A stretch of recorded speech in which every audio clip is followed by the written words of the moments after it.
그리고 이제 이번에 그 LG화학이 그 미국의 이제 배터리 공장은 사실 그 GM하고 LG화학의 관계가 되게 좀 좋은 것 같더라고요. 그러니까 돈독하죠. 예, 네. 내재화를 뭐 요즘에 하는 업체들이 자꾸 나오는데 네. 어쨌든 같이 협업하는 그림이라서 네.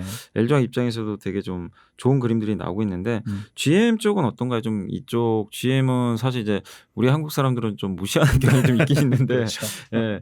근데 어쨌든 어떻습니까? GM의 이 플랫폼 그러니까 미국 업체 중에선 그래도 네. 테슬라를 제외하면 네. 그래도 뭔가 잘 보여주는 것 같아서 그렇죠. 긍정적인 모습도 보여지는데 GM의 플랫폼 전략은 좀 음. 현대차랑 비슷한 건가요? 일단은 조금 다른 것 같습니다. 어. 바이든 정부가 취임을 하면서 좀 적극적으로 GM의 전동화 전략들이 태도가 좀 바뀌었다고 좀 네. 보고 있는데요. 좀 몇 년 전으로만 거슬러 올라가시면 GM의 태도는 상당히 좀 패시브했다라고 해야 될까요? 예. 소극적이었습니다. 왜냐하면 전기차 수요를 견인하고 있는 핵심적인 두 가지 지역 중에 하나가 바로 이제 유럽하고 중국인데 유럽 사업을 매각했기 때문에 저희들이 그렇게 생각을 네. 했거든요.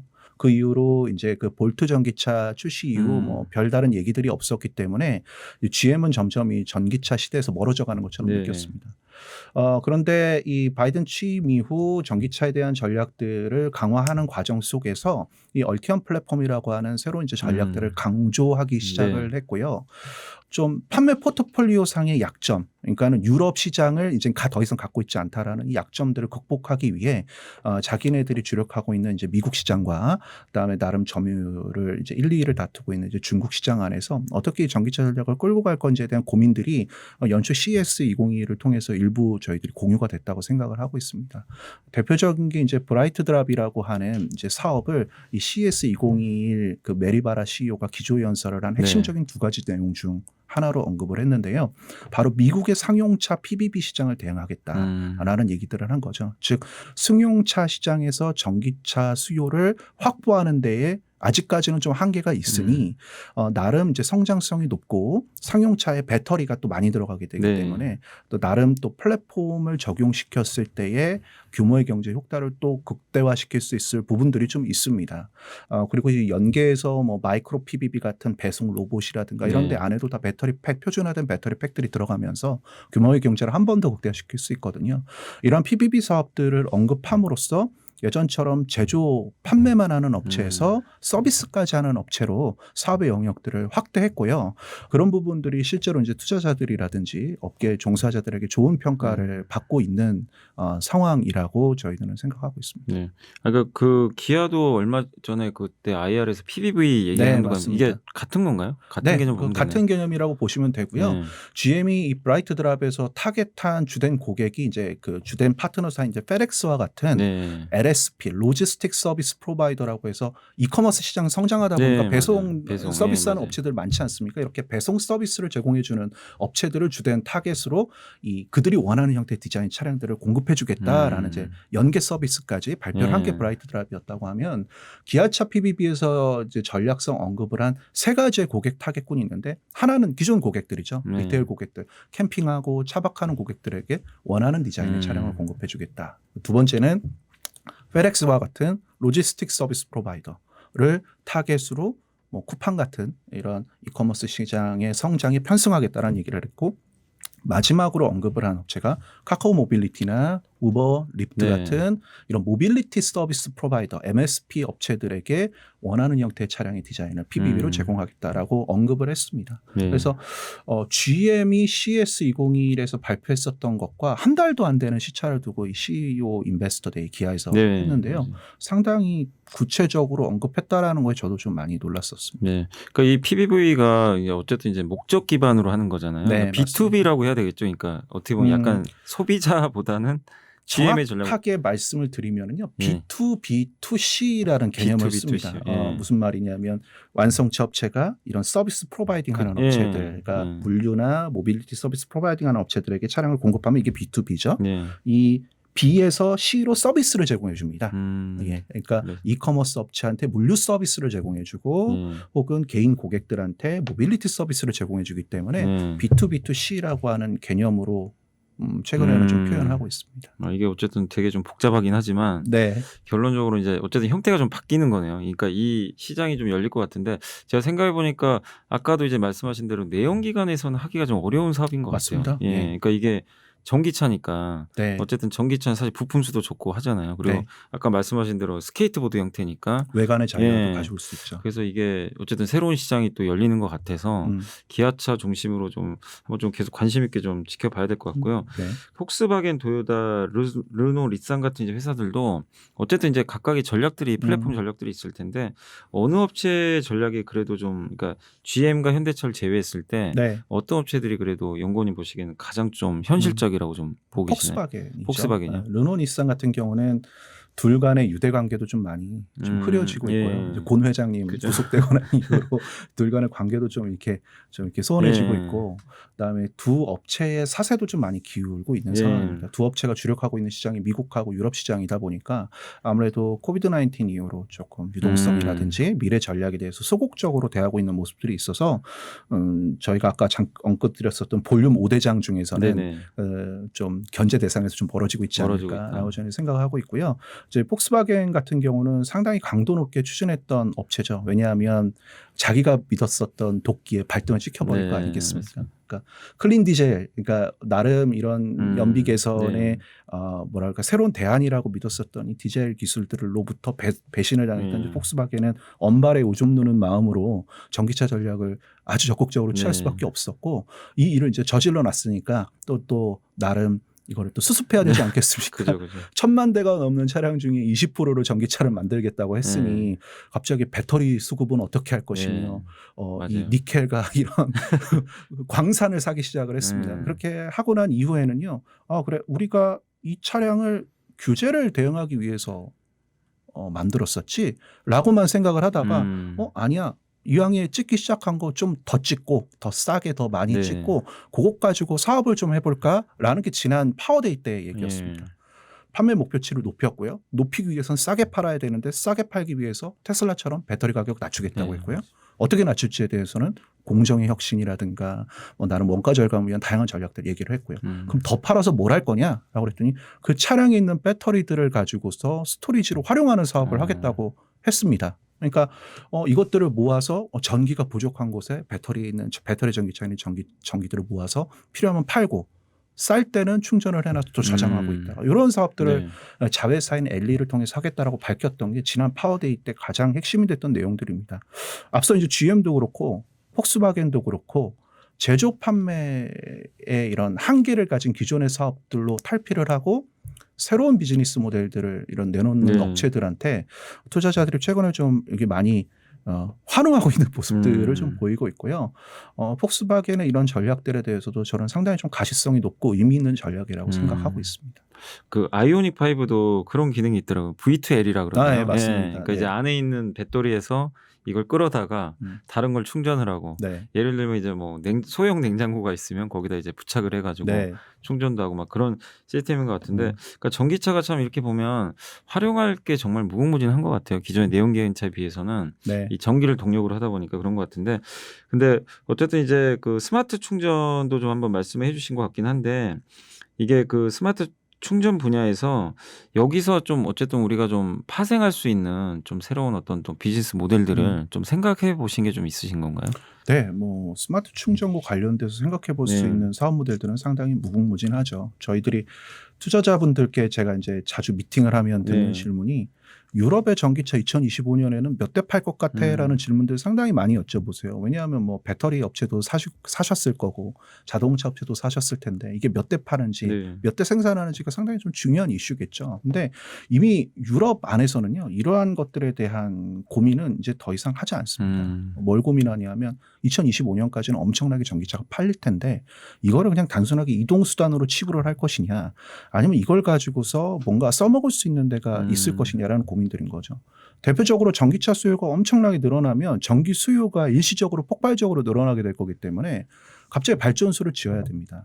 그러면 그린 뉴딜에서 언급하고 있는 게 이제는 뭐 화력발전소 없애고 다 없애고 이제는 재생에너지로 다 돌리자 이런 얘기 하지 않습니까?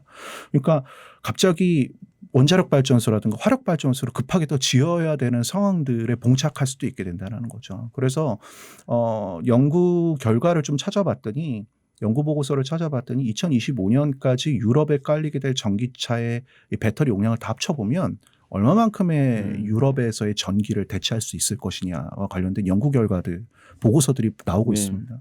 3분의 1을 커버 가능하다라는 결과가 나오더라고요. 그러니까 이걸 단순한 이동수단으로 치부할 것이냐 아니면 그리드 안에서 전기를 잠시 저장해 놨다가 쓸 수 있는, 왜냐하면 하루에 한두 시간밖에 운행 안 할 테니까요. 나머지 22시간, 20시간에 해당되는 이 전기를 그리드 안에서 전력으로 활용할 것이냐에 대한 고민들이 많고요. 그러한 고민들의 연장선상이 스마트 차징이라는 개념이 있다고 저희는 말씀드릴 수 있습니다. 전기를 필요할 때 집중적으로 충전하는 기능도 스마트 차징입니다.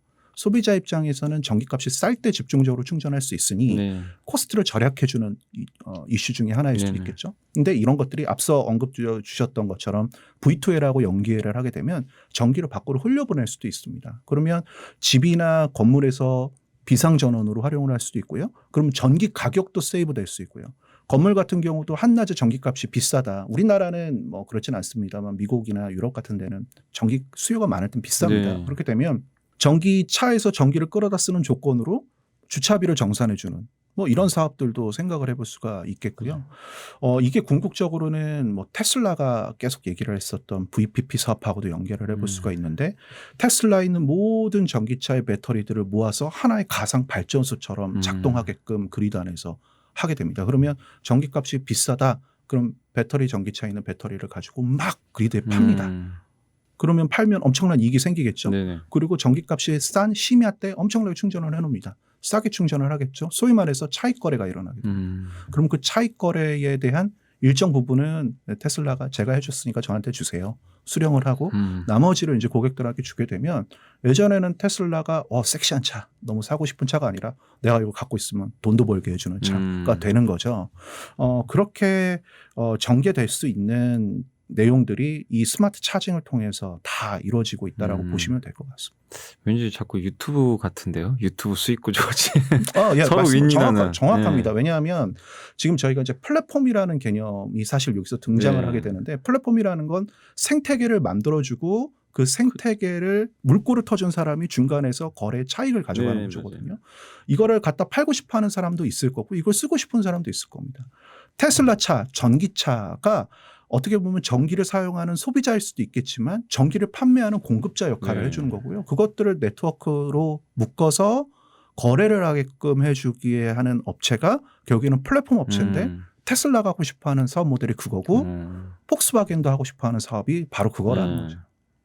근데 진짜 그런 게 좀 구현이 되면 진짜 서로 윈윈할 수 있겠네요. 진짜 소비자 입장에서도 그렇죠. 좋고. 소비자 입장에서도 한 달에 뭐 얼마씩 할부를 냈다가 통장에 돈이 꽂히면 나 이거 한 대 와이퍼 보고 한 대 더 사라고 해서 한 대는 그냥 전기로만 돌릴까? 로보택시로만 돌릴까? 이런 생각할 수도 있고요. 맞습니다. 그리고 이 테슬라 얘기가 나와서 그런데 요새 이제 테슬라 주가가 좀 지지부진하잖아요. 좀 부진하고 이번에 실적 발표했는데도 반응이 역시 시원치 않더라고요.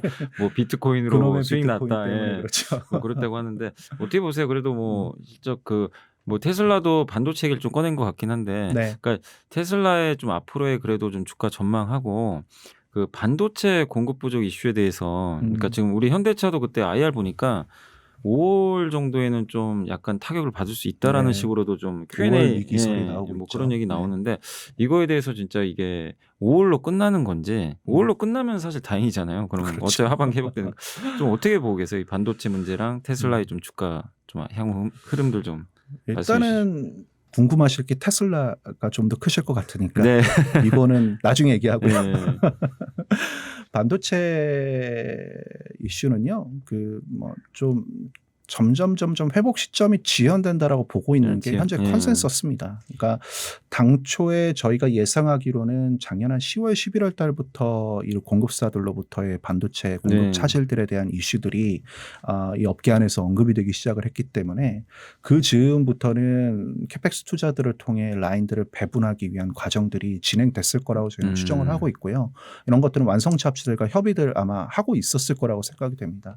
그렇게 되면 라인 조정에서 시작해서 양산하는 데까지 걸리는 시간이 대략 한 6개월에서 7개월 정도 걸릴 거라고 봤기 때문에 저희가 이제 3분기 낙관론들이 연초에 상당히 좀 팽배하게 있었던 거였고요. 다만 이런 과정 속에서 뭐 화재, 반도체 업체들의 화재라든가 뭐 정전이라든가 뭐 이런 나름 재해들 때문에 이 생산 차질과 어떤 회복 시점들이 조금씩 지연되고 있기 때문에 이게 뭐 연내에는 생각보다 쉽지 않을 수도 있다라는 이제 극단적인 비관론부터 시작을 해서 3분기 말 정도쯤 돼야지 이제 회복되지 않겠냐 이렇게 한 분기 지연설 뭐 이런 부분들이 이제 시장 안에서 이제 언급이 되고 있기 때문에 당초에 저희들이 봤었던 6월 말 7월 초에 회복될 것이다라는 이제 막연한 기대감들은 이제는 조금씩 사라지고 있는 상황이라고 보고 있고요. 그런 상황 속에서 나름 일정 부분들만큼은 그러니까 이게 공급을 전혀 못 받는 건 아니었습니다. 네. 조금씩 받고 있었는데 이제 그러한 일종의 병목 현상이 5월 달에 극대화되지 않을 것인가 극대화되지 않겠느냐 이런 생각들은 원래 뭐 1분기 초부터 좀 있었기 때문에 이제 그런 부분들이 다시 이제 리뷰되고 있는 과정이라고 생각을 하고요. 5월 달 고비를 잘 견디게 되면 조금씩 완화될 수 있을 걸로 업계 안에서는 좀 믿고 있는 것 같습니다. 그러고 바라고 있는 것 같고요. 그래서 냉수 떠놓고 기도를 계속 드리고 있는 상황이고요. 현대차나 기아차 같은 경우는 다른 경쟁업체들과는 다르게 약간은 좀 자신감 있는 태도로 이번 컨퍼런스 콜을 대응했던 것 같아요. 시장 공통적으로 5월이 위기가 될 수 있다라는 거에 대해서는 인정을 하면서도 4월 달에 판매 차질 뭐 뉴스 보셔서 아시겠지만 막 이슈가 많이 돼서 그렇지 대수로 보시면 그렇게 크지는 않았거든요. 그래서 4월 정도나 4월보다 조금 더 생산 차질이 있지 않겠느냐. 라인 일부가 한 1주 정도 2주 정도 쉬는 정도겠지.